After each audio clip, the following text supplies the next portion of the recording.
Oh, Betty, tell us about this award, 2016, not too far away, and how did you receive it? What did you feel at that moment?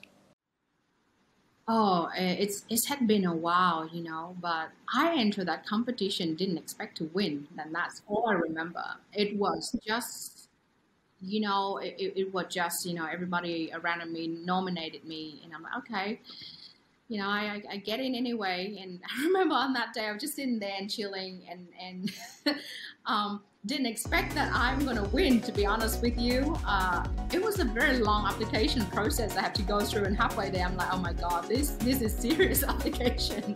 And yeah, it's happened so fast as well, Phoebe, because it's emotional day for me, and for me, I didn't really focus on the award because I felt that my journey from beginning to where I stood on that stage that night was a continued, journey of improving myself, of proving to myself that I can do it, and I didn't need an award to really validate if if I'm really trying hard or not. But the award does mean something in the end for me, that it helped me to acknowledge that my work, my line of work being acknowledged. So it's a nice feeling.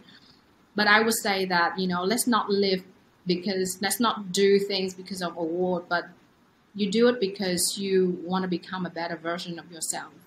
And that would just really help me to, because I stand on that stage, but I didn't stand it just myself. I stand it for many other young Vietnamese who was in my age as well, having a dream, entering to Australia, going to Australia with a vision, with a dream.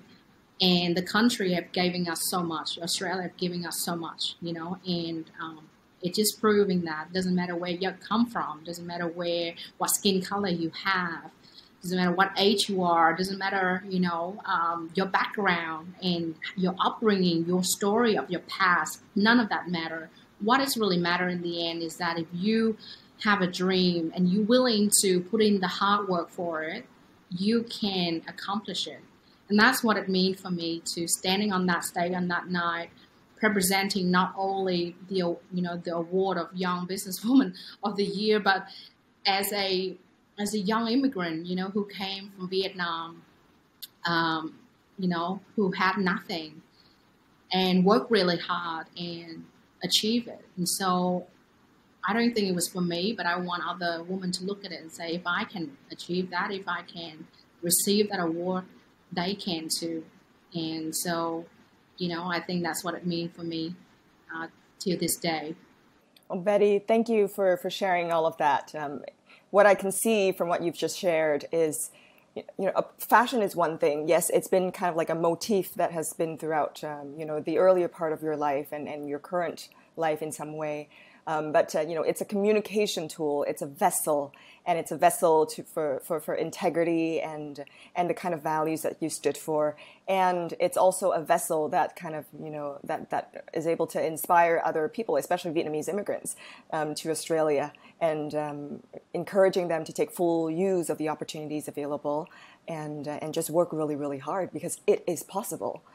It is not impossible. So Betty, that was really, really nice. Thank you for sharing all of that.